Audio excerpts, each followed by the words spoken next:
Je vais commencer par te présenter la glande pinéale et deux neurotransmetteurs importants, la sérotonine et la mélatonine. Commençons par le terme pinéal, qui se prononce comme il s'écrit. Pinéal signifie en forme de pomme de pin. Le corps pinéal ressemble effectivement à une pomme de pin. Ce n'est pas par hasard s'il a été nommé d'après sa forme. Le corps pinéal est une minuscule glande, à peine plus grosse qu'un grain de riz. Il est situé juste entre ton arrière-gorge et l'arrière de ta tête. Savoir où il se trouve est très important, car quand tu commences à apprendre à l'activer, tu dois être conscient de son emplacement et pouvoir focaliser ton attention dessus. Comme on le dit toujours, ton énergie va toujours au même endroit que ton attention. Plus tu y feras attention, plus tu en auras conscience, plus tu resteras présent grâce à lui et plus tu utiliseras ton énergie pour l'activer. Le corps pinéal est très sensible à la lumière visible, à la lumière venant du soleil ou à la lumière artificielle que nous avons à la maison ou au bureau, à la longueur d'onde lumineuse.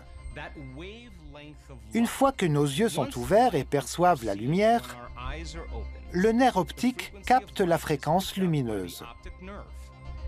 Il envoie alors un signal à un noyau situé dans le cerveau, appelé le noyau suprachiasmatique.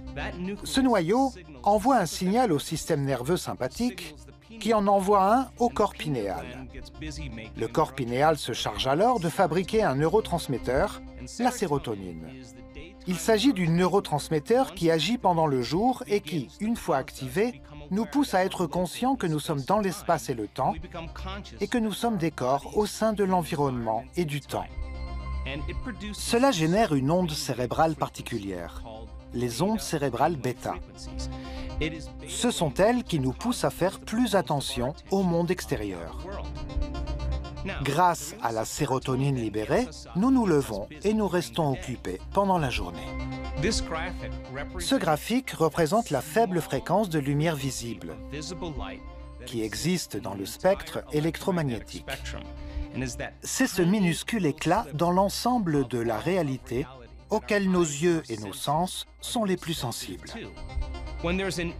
En cas d'inhibition ou d'absence de lumière, l'absence de la longueur d'onde lumineuse qui atteint habituellement le fond de l'œil, le nerf optique, diminue la libération de sérotonine dans le cerveau. L'inhibition de la lumière envoie donc un signal au noyau suprachiasmatique qui va freiner le système nerveux sympathique.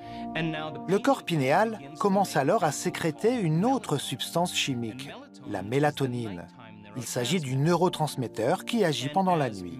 Lorsque le niveau de mélatonine commence à augmenter à cause de l'obscurité de la nuit, nous commençons soudainement à ralentir nos ondes cérébrales, en passant au rythme alpha, au rythme θ et enfin au rythme delta. Grâce à la mélatonine, notre corps se repose et se régénère. La sérotonine nous fait lever le matin et la mélatonine nous envoie nous coucher le soir. Ce sont deux neurotransmetteurs importants qui fonctionnent selon un rythme nommé rythme circadien. Quand tu vis dans un environnement et un endroit précis dans le monde, la chimie de ton cerveau est entraînée à percevoir la lumière avec le soleil qui se lève et qui se couche. Il y a un acide aminé appelé le L-tryptophane, qui est la matière première ou l'élément fondamental de la sérotonine et de la mélatonine. Le L-tryptophane devient du L5-hydroxytryptophane, également dénommé 5-HTP.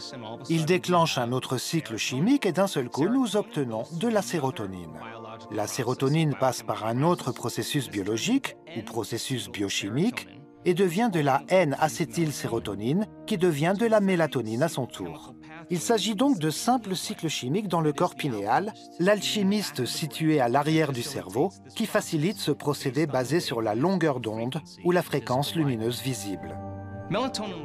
Sur un cycle de 24 heures, les niveaux de mélatonine sont au plus haut entre 1h et 4h du matin. C'est important à savoir, car lorsque nous méditons pour activer le corps pinéal à l'arrière de notre cerveau, il faut savoir qu'il est préférable de se réveiller assez tôt, quand les matières premières sont à leur apogée. Les niveaux de la mélatonine baissent quand les hormones du stress augmentent. Il s'agit d'une fonction qui s'est très bien adaptée durant des années de tâtonnement dans l'environnement.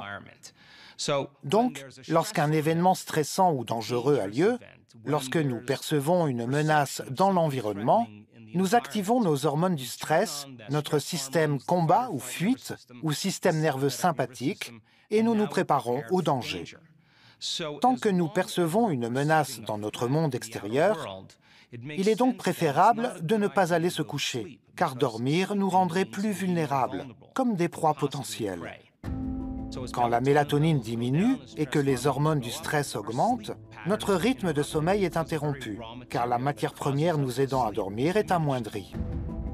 Quand le niveau de stress baisse, que nous ne sommes plus en mode survie, en mode d'urgence, la mélatonine augmente et le corps peut se reposer, se régénérer et être réparé. Concernant la mélatonine, les études sont très intéressantes car on la retrouve dans tellement de processus biologiques importants. La mélatonine est chargée de réparer et de répliquer l'ADN. Elle arrête l'hypersécrétion de cortisol en réponse au stress. Autrement dit, si tes niveaux de mélatonine augmentent, tes hormones du stress diminuent. Administrer ou ajouter un peu de mélatonine peut parfois suffire pour nous permettre d'avoir un sommeil réparateur. La mélatonine améliore aussi le métabolisme de nos glucides. C'est un concept intéressant car durant l'Antiquité, notre stress ou le mode survie était la plupart du temps déclenché par une famine ou au manque de nourriture. Encore aujourd'hui, quand le gène de la survie est activé, le corps va soudain prendre des glucides et les stocker comme matière grasse pour que notre corps ait une réserve d'énergie. Les gens qui sont constamment stressés prennent toujours des glucides pour les stocker comme matière grasse. La mélatonine a tendance à briser ce cycle. Elle diminue les niveaux de triglycérides. Elle inhibe l'athérosclérose ou le durcissement des artères.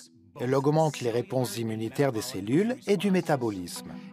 Elle diminue certaines réponses tumorales chez les animaux de laboratoire. Elle augmente de 25% la durée de vie chez certains animaux de laboratoire. Elle joue un rôle important de neuroprotection dans le cerveau. Elle favorise le sommeil réparateur. C'est un important antioxydant phagocyte de radicaux libres. Les antioxydants sont des agents anticancéreux, antivieillisseurs, contre les maladies cardiaques et les AVC, antineurodégénératifs, anti-inflammatoires et antimicrobiens. Il faut vraiment que tu te souviennes de ces informations sur la mélatonine. La mélatonine est essentielle, puisqu'elle répare et régénère notre corps.